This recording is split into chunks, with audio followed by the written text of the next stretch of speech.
Olá, pessoal, sejam bem-vindos a mais um Bora Falar de Branding. Conversando hoje com Marcela Demasi, a diretora executiva de Branding e Comunicação do Grupo Boticário, para a gente ter uma oportunidade de conversar sobre uma marca que tem aparecido de forma constante dentro do nosso ranking, do ranking produzido pela Caliber de reputação de organizações. É uma marca que está presente em um sem número de pontos de vendas pelo Brasil, com um portfólio de marcas bem interessantes, Eudora, quem disse Berenice, Boticário, também com a parte de responsabilidade social com a Fundação Boticário.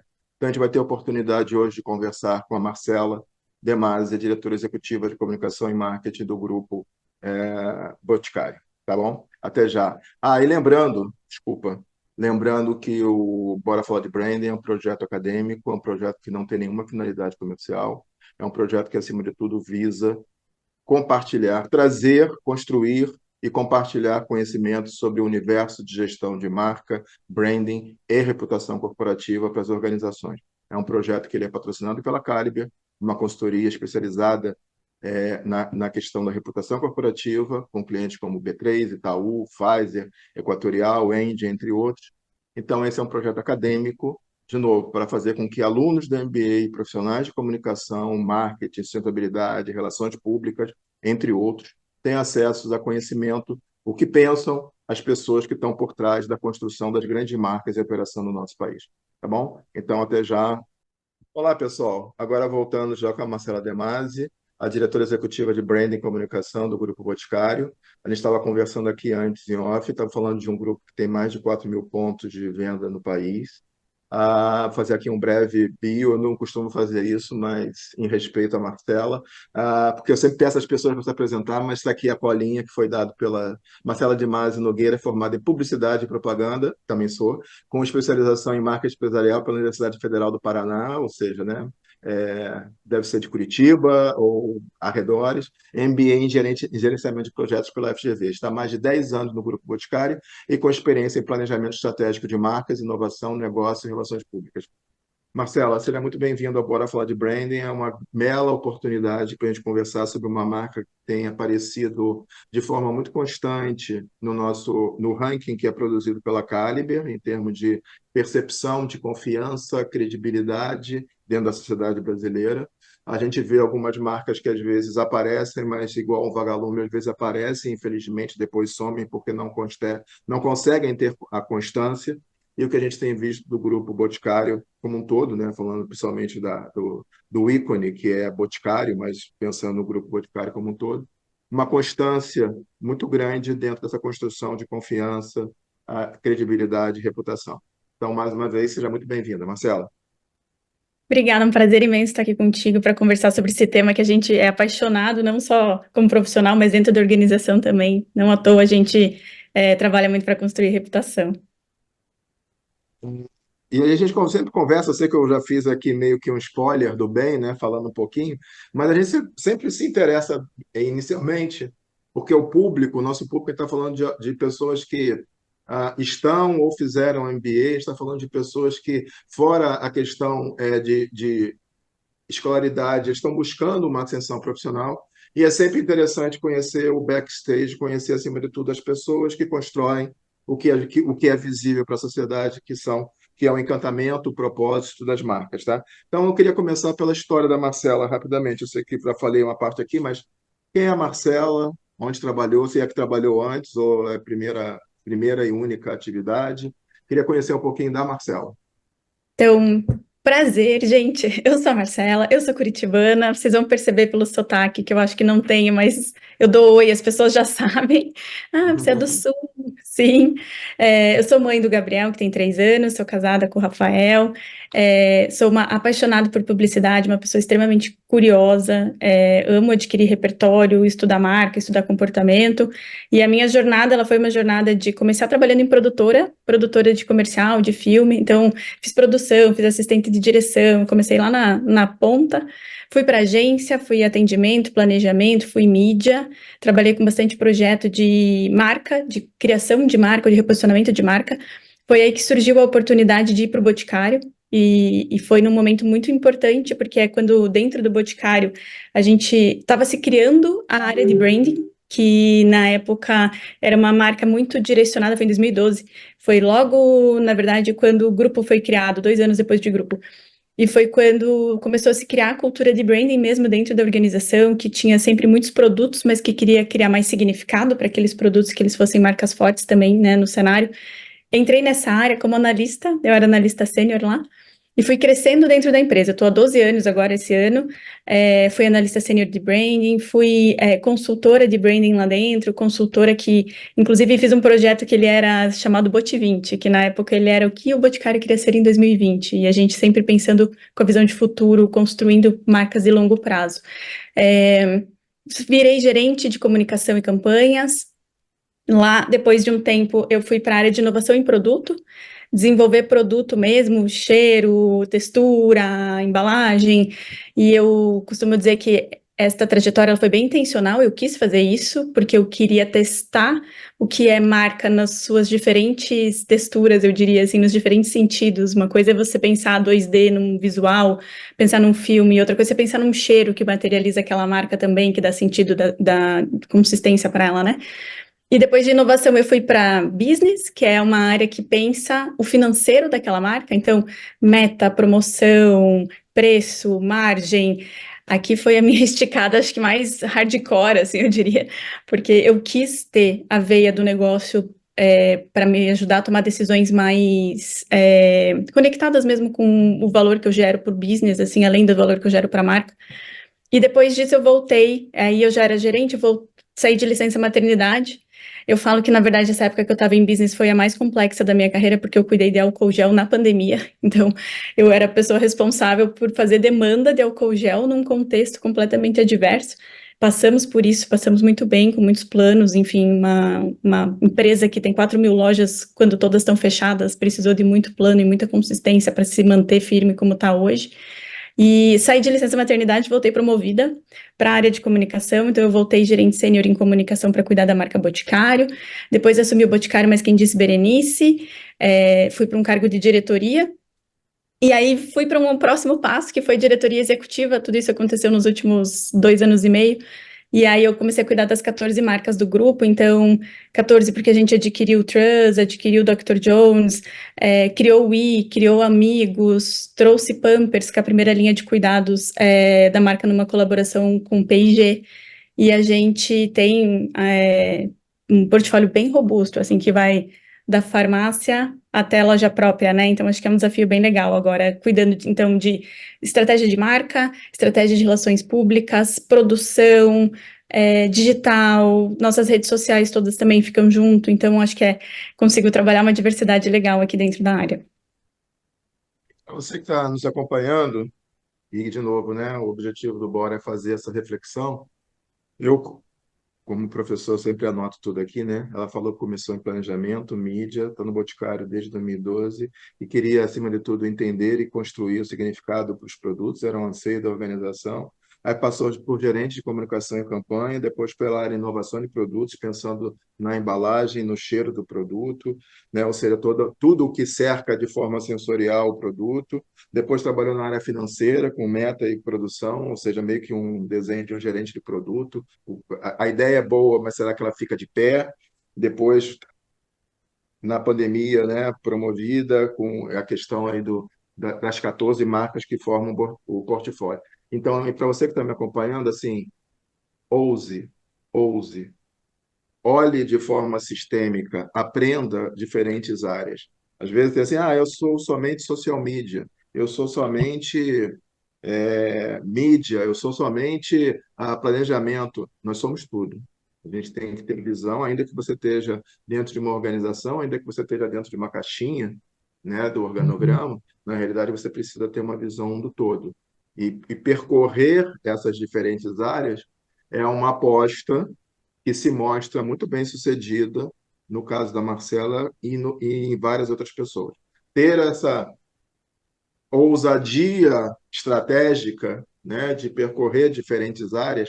A gente já conversou aqui com pessoas da Ambev que já fizeram isso, já conversamos com pessoas Johnson Johnson, já conversamos com o P&G nesse sentido. Eu percorri diferentes áreas, eu ganhei repertório, eu ganhei o olhar do todo, porque às vezes uma boa ideia, mas péssima execução, ela não se mantém de pé, ou às vezes uma boa ideia, uma boa execução, mas ela não se mantém de pé depois no PNL, quando você vai ver lá se faz sentido na última linha, se ele se mantém ou não. Então, pegando desse olhar da Marcela, dessa experiência da Marcela, meu melhor recomendação é ouse, circule, aprenda como um todo. Tá? Dito isso, bom, vamos lá, hashtag pronto, falei. Marcela, 14 marcas, né? E aí você falou algumas aqui, então, assim, na minha colinha aqui, Boticário, Eudora, quem disse Berenice, que eu acho uma marca mega super interessante, Vult, e aí você falou de Dr. Jones, está falando de coisa de barba para homem que vende no coisa, né? E, então, assim, daqui a pouco eu falo aqui de Pampers, a parceria de Pampers que você falou, queria só entender um pouquinho mais, mas assim, conta um pouquinho como é que é olhar de cima do prédio, da árvore, uma visão de helicóptero, assim, 14 marcas, cada marca tendo o seu território, cada marca tendo que construir significado para um público-alvo. Conta um pouquinho como é que é isso.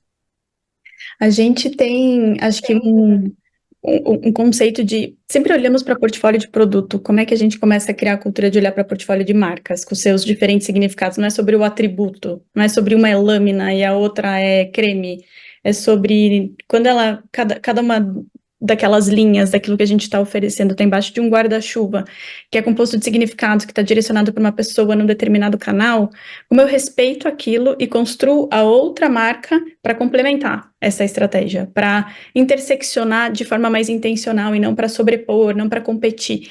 Então, acho que quando a gente olha para um portfólio de marcas com essa visão helicóptero, a gente pensa como acomodar quase que essa batalha que a gente tem entre a gente mesmo, quando tem 7 marcas de maquiagem, mas versus o mercado, como a gente acomoda destacando aquilo que é mais diferenciador, tendo clareza de qual é o target core, de qual é o canal com maior propensão de sucesso, com quem a gente deveria, de fato, é, ocupar que lugar do mercado versus o concorrente, qual marca está a serviço do quê para o grupo, assim.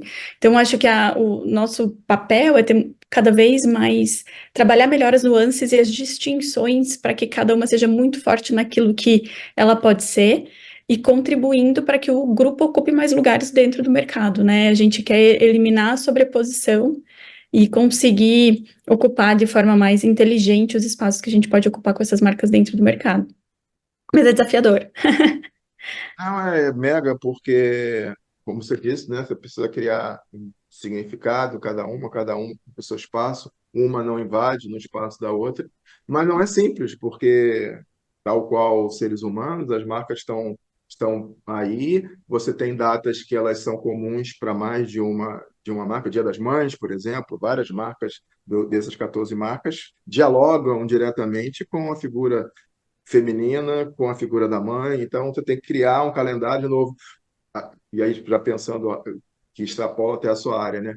Que é uma não pode canibalizar a outra, se eu der um mega desconto aqui, eu estou atrapalhando ali, então eu tenho que ter um olhar grande. É um super desafio, assim. Que É, bom que é você, uma como você gestão falou lá bem no início, né? estratégica.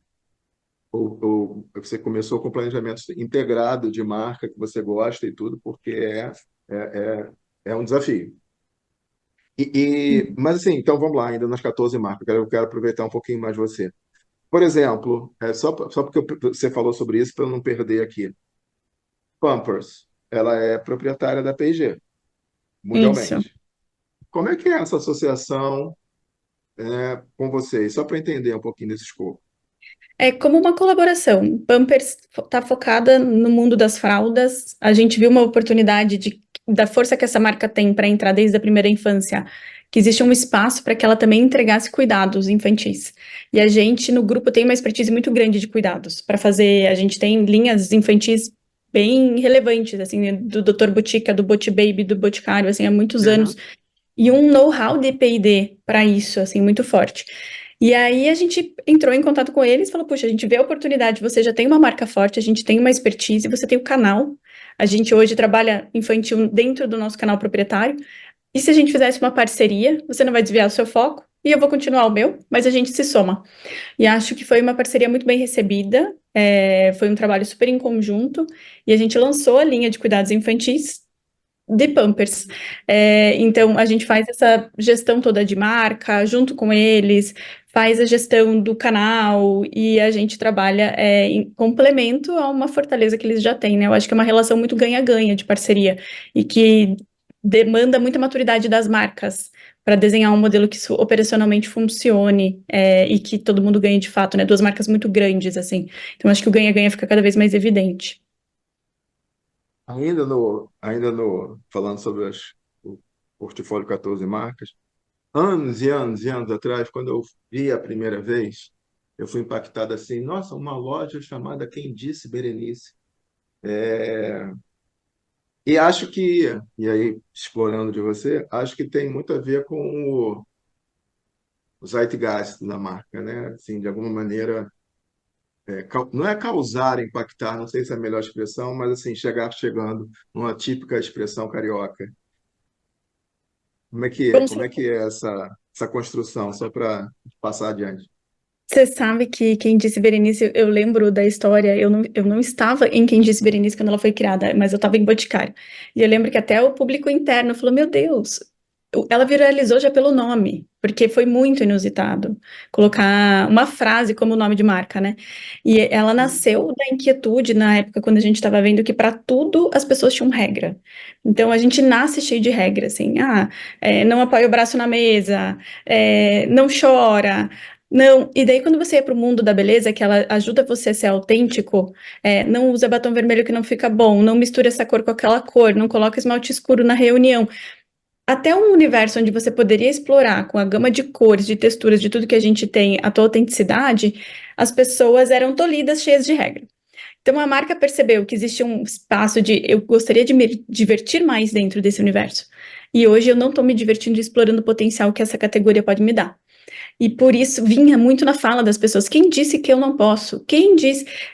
É assim, estava na boca das pessoas. A marca se apropriou de uma coisa que elas quase que queriam falar, mas não se expressavam. Então, acho que teve uma coragem de tomar essa atitude de falar quem disse que não pode, e pelo nome você já diz sobre o que essa marca é.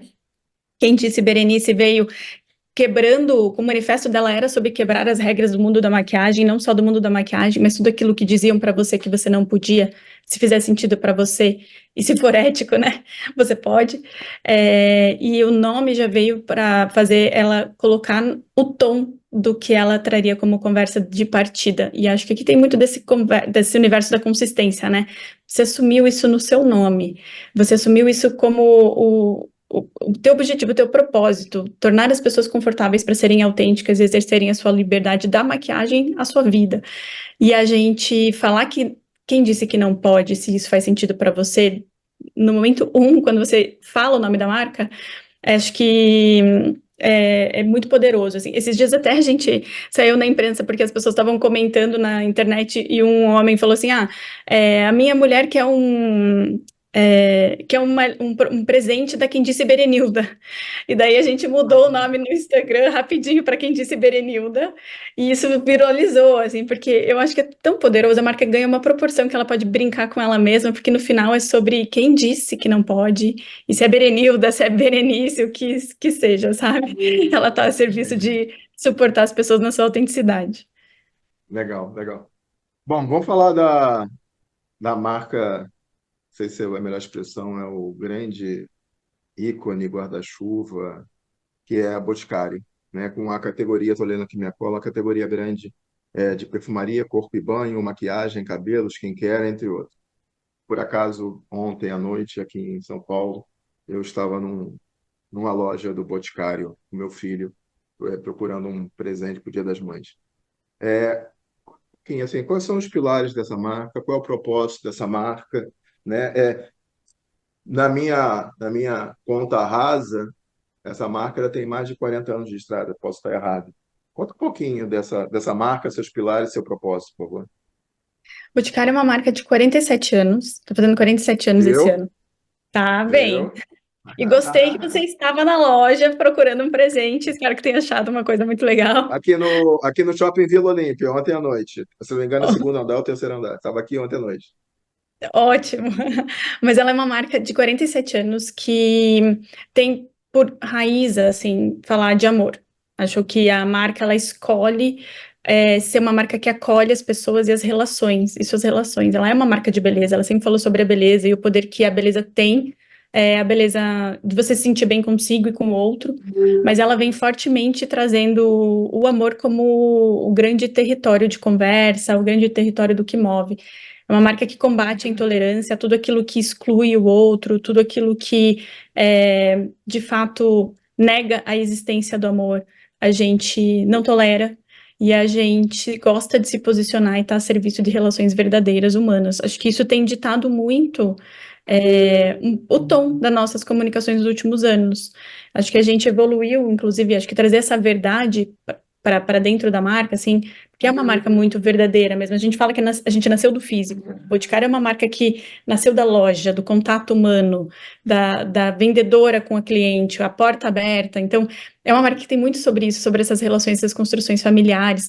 Por isso, as nossas datas também são movimentos tão icônicos para a marca, né? Para a gente conversar, cuidar do meio ambiente, cuidar das pessoas, fazer tudo com muito cuidado, com muito amor, fomentar esse amor no mundo.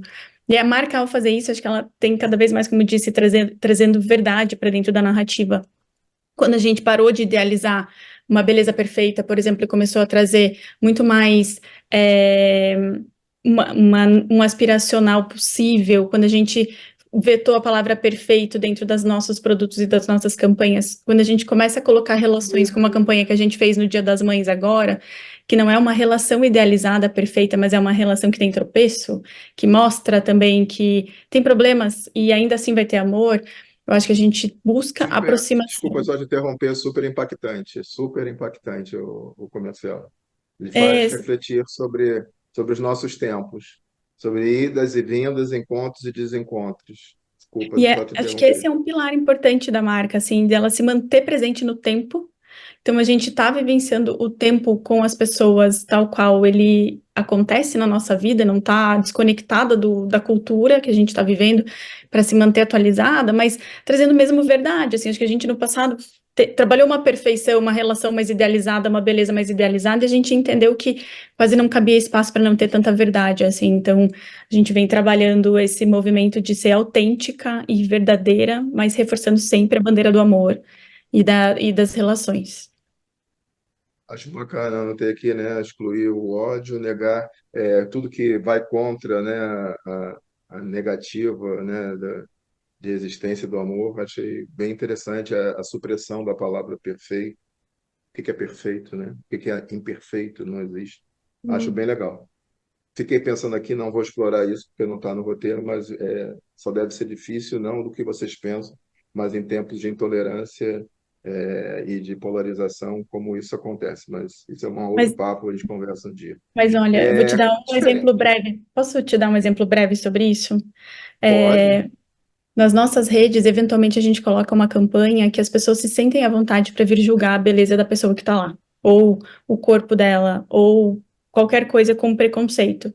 E a nossa reação, ela é não se omitir, a gente responde com conteúdo educativo e, eventualmente, cria uma trilha de conteúdo para ensinar que aquilo é bonito sim, que aquilo tem um lugar de existir e que o preconceito ele não cabe mais. Então, acho que a gente tem até uma escutativa para aculturar e educar a nossa comunidade em torno de valores que a companhia tem segurança que ela deve abordar.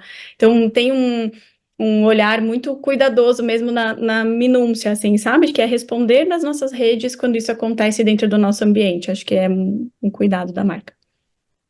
Bravo, bravo. Educar, responder educando, bravo. Uma outra dúvida. Diferença em termos de posicionamento, de público-alvo, de Boticário e Eudora? Para mim, assim, parece que assim meio que elas estão ali muito próximas.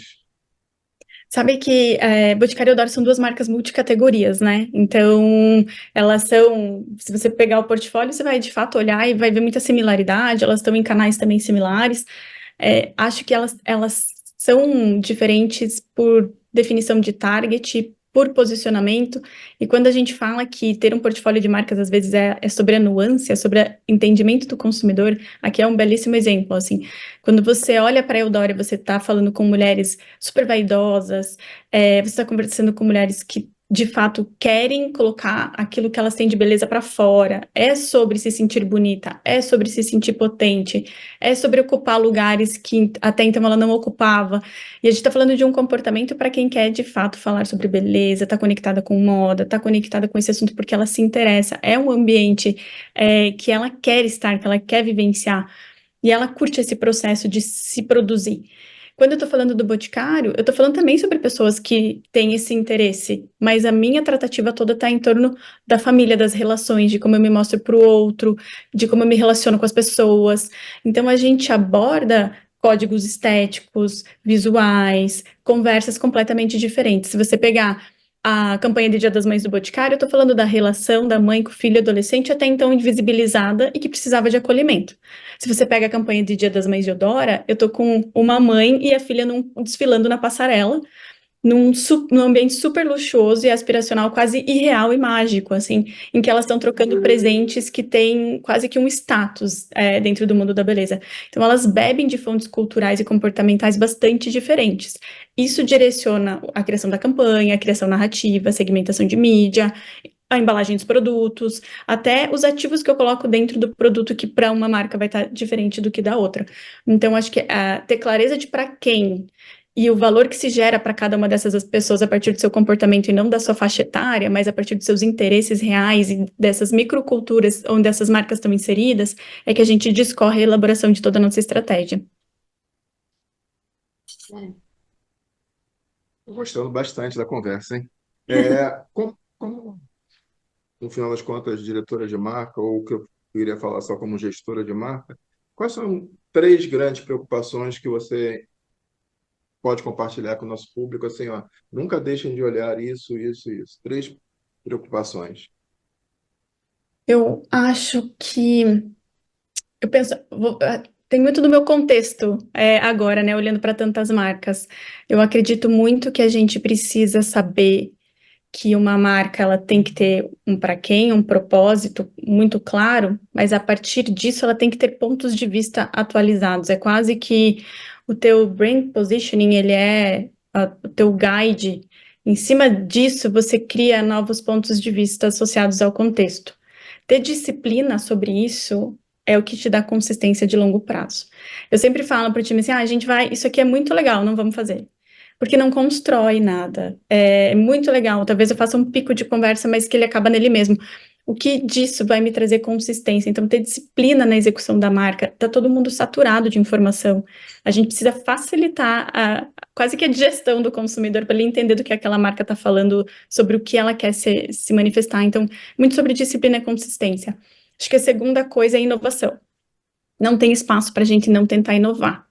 Então, se abastecer muito de repertório para conseguir ser novo em cima de você mesmo e versus o mercado. O próprio exemplo de Dia das Mães. Há 47 anos a gente faz Dia das Mães. Essa campanha que a gente colocou no ar, ela é a maior campanha da história do Bote em 47 anos. Em 24 horas, ela já teve os melhores resultados da nossa história.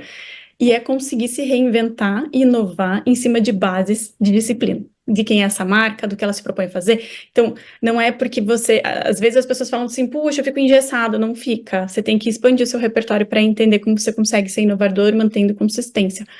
E eu acho que o terceiro ponto tem uma conexão com a inovação, é a forma. Acho que às vezes a gente se apega muito a insight, a uma ideia, e negligencia a forma de traduzir ele e levar ele para fora. E o como não é trivial. O como a gente materializa as coisas é tão importante quanto as ideias que a gente tem. A gente mata ideias muito boas numa execução ruim. Então, eu acho que olhar cuidadosamente para isso, forma e conteúdo, é uma das preocupações que eu tenho, porque é quase que a gente precisa segurar isso com muita intenção, porque quando se faz muita coisa, você facilmente vai colocando na rua, vai repetindo o modelo. Mas se você tiver a premissa que eu preciso inovar e eu preciso ter uma forma que seja tão relevante a ponto de tocar as pessoas, é mais sobre o impacto. Quando eu tô falando de forma, eu tô falando de impacto. Eu acho que essas são as três coisas que eu cuidaria muito, assim. Então, para você que está nos acompanhando aí, só para voltar aqui dentro do que eu fiz aqui na minha cola, o propósito, ou seja, você está sempre olhando com uma grande parabólica e atualizando seus pontos de vista. A disciplina, né? porque para mim também disciplina é tudo. Consistência de longo prazo. Eu vejo marcas erráticas, fazem agora isso, aí daqui a pouco faz aquilo, aí agora está na onda falar sobre isso, aí vou falar, mas isso não tem a ver com o meu guide de marca, aí vou falar isso. Então, assim, eu vejo muitas marcas erráticas, né? Então, propósito, ponto de vista atualizado, disciplina, consistência de longo prazo, inovação e a capacidade, né, do como. O como ele, para quem está nos acompanhando, assim, o como ele é definidor, porque eu e Marcela podemos partir de uma mesma ideia, mas o como a gente vai implementar pode parecer óbvio, mas o como a gente vai implementar, como a gente vai engajar, como a gente vai traduzir, como a gente vai exponenciar isso, faz a diferença. Marcela, chegou no momento agora que a gente vai falar de coisas, sei lá, como é que eu posso dizer? Gostosas de conversar, no sentido de que estão no frescor que aconteceram agora. Camarote da Narcisa, na vinda da Madonna aqui no Brasil, e batom social também tem muito a ver com a responsabilidade que vem lá de trás dessa empresa de 47 anos, que numa primeira vez quando eu conheci essa marca, que não foi há 47 anos, foi menos do que isso, mas falava-se na Fundação Boticário. E aí, então, o batom social, de alguma maneira, engloba aquele âmago que veio lá de trás. Bora falar de camarote da Narcisa e de batom social. Vamos lá. Bom, o Camarote da Narcisa, eu acho que ele viralizou, gente. Foi muito rápido, assim, uma ação de uma semana que a gente colocou no ar, mas que fala muito sobre isso, sobre uma marca que está se relacionando com as pessoas no tempo que vive. Então, acho que a gente tá com o Dia das Mães acontecendo, tá praticamente agora, né? Final de semana a gente já vai viver isso, Dia das Mães. Mas as pessoas estavam falando sobre o show da Madonna. E eu não poderia ignorar que no tempo o interesse das pessoas não estava direcionado para ficar falando sobre a minha campanha, estava direcionado sobre o que vai acontecer no show. E a gente encontrou uma forma via listening de estar conectado com esse momento. Então a gente está de fato antenado com o que a nossa comunidade está conversando. E as pessoas estavam falando, Narcisa, mostra a sua vista, mostra a vista do seu apartamento, porque você mora do lado do Copacabana, então você vai ter uma vista privilegiada para o show. E a Narcisa respondeu falando que ela queria que a Madonna fosse dormir na casa dela, mas que não deu certo. E as pessoas começaram a falar, então me leva para sua casa. E isso era uma interação comunidade Narcisa. E a gente decidiu ligar para ela. A gente viu isso acontecendo e falou: puxa, a gente pode entrar. A gente pode entrar nisso. A gente começou a construir ano passado uma propriedade que é o Camarote Bote, que na verdade foi a nossa própria comunidade que criou, porque a gente começou a pegar camarotes em momentos icônicos. Assim, o ano passado teve o show da Taylor, a gente fez isso também. E aí as pessoas começaram a marcar o arroba do Boticário. Boticário, por favor, Camarote Bote. E a nossa comunidade interage com a gente, eu sempre falo que é sobre relacionamento, de fato, assim, porque ela cutuca a gente, ele sabe que a gente vai responder, não é uma via de eu empurro uma comunicação, não, eu estou interagindo, se é uma marca de relacionamento, eu construo essa ponte real, assim. Então, quando começou essa interação com a gente ligou para Narcisa. Falou, Narcisa, você topa, de fato, que a gente possa levar Botilovers para sua casa e a gente faça o camarote do show da Madonna na sua casa? E ela amou a ideia, ela falou, puxa, várias marcas mencionaram, mas assim, essa ideia é muito boa, vamos fazer. E a gente respondeu ela, falou, Narcisa, a Madonna não vai, mas eu vou. Tô indo. Botilovers, se preparem. E aí começou uma comoção, as pessoas na internet marcando arroba do Bot, me leva, me leva, me leva. E a gente selecionou clientes para irem com a gente numa experiência no Rio de Janeiro, a gente fez um passeio com eles, a gente levou eles na casa da Narcisa, tinha uma festa, e foi bem especial, assim, porque eles se sentiram muito prestigiados. Acho que foi uma conversa que furou a bolha da marca, e isso também é muito legal, porque com pertinência e fazendo de um jeito nosso, que fala sobre coisas sérias, mas também sabe brincar e se conectar intimamente com as pessoas presencialmente, assim, a gente conseguiu gerar muito interesse para a marca no período, foi um pico, assim, de imprensa, um pico de menções na internet. Quando eu falo que furou a bolha, não foi só a nossa comunidade, foi em mar aberto, as pessoas falando sobre nós em outros canais, eu não parava de receber mensagem das pessoas pedindo para ir no camarote. Então, acho que, assim, foi bem legal, porque a marca conseguiu ocupar um lugar mesmo sem ser patrocinadora do evento, mas entendendo que aquele era um momento do consumidor e que a gente poderia se fazer presente nesse contexto, né? É sobre pertinência no tempo, acho que isso tem muito a ver, e sobre escutativa também. E, E, e o batom social, vamos falar do. O batom social, ele foi uma ação de Vult. Então, Vult é uma das marcas do portfólio do grupo. Acho que ela está com a gente há mais de 10 anos também. E é uma marca de maquiagem muito poderosa, porque ela é, de muitas brasileiras, a primeira marca de maquiagem. Ela sempre foi muito acessível, ela sempre teve uma paleta de cores muito grande. Ela é uma marca que fala de orgulho da trajetória, de pessoas que chegaram, onde chegaram com muito orgulho de onde vieram. E quando a gente tem um projeto social super legal com o Vult, que é o Empreendedoras da Beleza, com o Grupo Boticário, que forma maquiadoras para a gente colocar dinheiro no bolso dessas mulheres que estão em situação de vulnerabilidade e querem empreender e expandir a sua vida, assim. Então, a gente forma mulheres, dá curso, já formamos milhares de mulheres, e a gente depois contrata essas mulheres para trabalhar nos nossos eventos, em ações das marcas e tudo mais. E o que a gente viu acompanhando essa comunidade que a marca apoia, é que muitas delas estavam, após pandemia, vivendo violência doméstica. Violência pós-pandemia cresceu muito, assim, no Brasil. E a gente começou a ver que um lugar que inviabilizava elas se sentirem potentes e orgulhosas delas e da trajetória, e às vezes elas nem iam para o curso, é porque elas estavam sentindo sem dignidade, elas não queriam nem sair de casa. Porque o primeiro alvo, um dos primeiros alvos da violência é a boca. E a mulher perdia os dentes. Então ela não tinha Meu coragem de Deus, sair de casa. meu Isso Deus. chocou a gente, que quando a gente viu isso, assim, pegou no coração, assim. Fundo. Falou, "Puxa, Bateu fundo. foi muito, assim, a gente falou, puxa, a gente tá querendo formar ela maquiadora e ela não tem coragem de passar um batom, ela não tem coragem de sorrir, ela não tem coragem de sair de casa. É muito antes do que a gente tá fazendo, assim. E a gente entendeu que poderia ter um papel.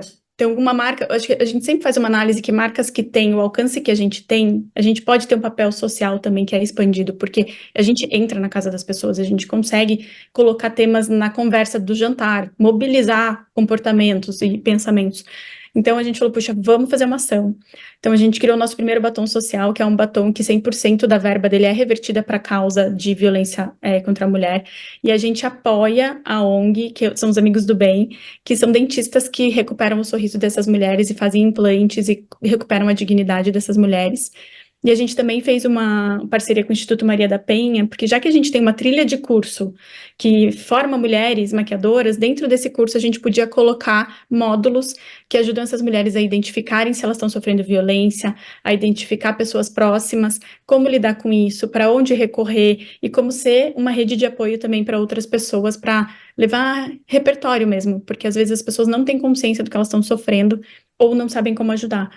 E foi histórico, assim, porque a gente vendeu mais batom do que a gente tinha vendido no período para qualquer coisa, as pessoas realmente se engajaram, assim, o nome do batom é Isso é Mais Que um Batom, e ele, de fato, vai com toda a verba direto para a instituição, e a gente fica muito orgulhoso como profissionais de poder fazer coisas como essa, além de tudo que a gente faz, que tem enfim, o fim comercial, o fim estético. Aqui acho que é uma entrega social de verdade, assim, que a gente se orgulha muito. Se emociona toda vez que a gente vê, assim, é muito poderoso. Nossa, que história bacana, que propósito bacana, que história bacana, que propósito bacana. Marcelo, a gente está caminhando para o nosso final. Antes de dar tchau e já te agradecendo por toda a sua atenção, né, e trazer esse repertório tão rico aqui para reflexão, quem acompanha a gente, queria que você encerrasse assim. Você já falou das três preocupações como executiva, né, como uma gestora de marca, mas assim, se você tivesse que dar um recado para quem hoje está com 30 anos, mais ou menos, assim, a sua idade, né? Que está querendo, acima de tudo, ter uma carreira tão relevante quanto a da Marcela. Qual é a sua sugestão? Qual é a sua recomendação? Ó, acho que o principal é assim, seja muito intencional em relação à sua carreira. Você tem que ser dono dela. Pensa o que você gosta, tangibiliza o que você acredita que você é bom. E acho que eu sempre procurei fazer um exercício que era, independente do meu escopo, o que eu agrego. Quais são as habilidades que eu trago para a mesa quando eu estou sentada na mesa, mesmo que não seja sobre o meu escopo de trabalho, é sobre Marcela profissional. E eu buscava complementariedades. Então, acho que intencionalmente mesmo, assim, puxa, eu quero ir para a área de inovação porque eu quero pensar marca em outros estímulos. Eu quero ir para business porque eu quero entender do negócio. fazer esses movimentos me deixou uma pessoa mais transversal e depois acelerou muito a minha carreira na liderança, de gerente sênior a diretor executivo. Eu pulei 3 cargos em 2 anos, mas eu fui bastante intencional nessa trajetória de refletir mesmo sobre as minhas habilidades, sobre como eu poderia me desenvolver mais, sobre como eu poderia construir essa trajetória pelo conhecimento, e não pelos cargos, mas pelo conhecimento que eu poderia adquirir e a contribuição que eu poderia dar. Eu falo isso direto para o meu time: quem é você além do escopo? Quem é você como profissional sentado numa mesa, podendo contribuir com qualquer temática que ali se abra, né? Então, se eu puder dar uma dica, sejam intencionais, façam isso de propósito, não deixa só o barco fluir. Gente, então, mais uma vez, Marcela, só segura aí que a gente fala já. Pessoal, você que está acompanhando a gente, mais uma vez agradeço aqui pela atenção. Como eu sempre digo, o Bora Falar de Branding é um projeto acadêmico, não tem nenhuma finalidade comercial, mas tem uma grande ambição. Uma ambição, como a Marcela falou ainda há pouco, da Amigos do Bem, a gente tem uma ambição do bem, que é fazer com que esse conhecimento, gerado em mais de 80 conversas, se espalhe, que todo mundo, de alguma maneira, que gosta, que quer entrar dentro do universo de gestão de marca, de inovação, de sustentabilidade, de reputação, consiga encontrar aqui fontes de aprendizado e de inspiração acima de tudo. Então, para você, agradeço mais uma vez. Se você curtiu, se você gostou, curte aqui embaixo e compartilhe o nosso conteúdo. Um abraço, até a próxima.